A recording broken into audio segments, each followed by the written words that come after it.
समस्त को जय जगन्नाथ। आज अर्थात मार्च 5 तारीख होउची post matric scholarship online apply last date.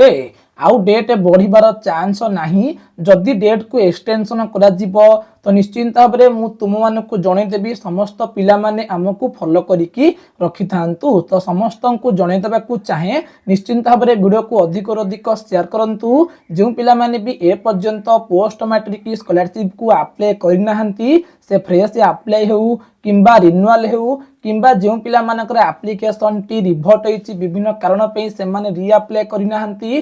ता सहित जो पिला मानकर भी +2 रे 50% रु कम मार्क थिला से माने स्कॉलरशिप को अप्लाई करि पारु नाहांती। तो स्क्रीन रे दिया जायथिबा नंबर माध्यम रे आपण माने हमकु कांटेक्ट करंतु। आमे आपनकर निर्भुल भाव रे स्कॉलरशिप को अप्लाई करिवु। आम पाखरे स्कॉलरशिप को अप्लाई कले स्कॉलरशिप अप्लाई थारु स्कॉलरशिप टंका मिलिला पर्यंत आमे आपनकु सब प्रकार सहाय्य करिवु। तेणु निश्चिंत भाव में आपण माने हमकु कांटेक्ट करिकी यथाशीघ्र आपनकर स्कॉलरशिप को अप्लाई करै नियंतु।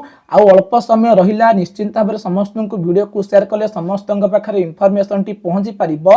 जदि आपण माने स्कॉलरशिप को अप्लाई करू नाहंती किंबा आपण माने ऑलरेडी स्कॉलरशिप को अप्लाई करिसंती विभिन्न कारण पे आपनकर एप्लिकेशन टी रिभर्ट होइछि आपण रीअप्लाई करू नाहंती तो आपनको स्कॉलरशिप टंका मिलिबनी। निश्चिंत भाव में समस्त को वीडियो को शेयर कले समस्त पाखरे इनफॉरमेशन टी पहुंची पारिबो एवं समस्त पिला माने स्कॉलरशिप को अप्लाई करि परिबे। स्कॉलरशिप अप्लाई निमंते स्क्रीन रे दिया जायथिबा नंबर माध्यम रे आपण माने हमकु कांटेक्ट करंतु। आशा करिबी आजर वीडियोटी तुम मानकु भल लागिथिबो। जदि वीडियोटी भल लागिथिबो निश्चिंत भाव में लाइक करिबे। बहुत जल्दी देखा आ गोटे नुआ इनफॉर्मेटिव वीडियो रे। सेति पर्यंत समस्त पिला माने आम सह जोड़ी रहंतु।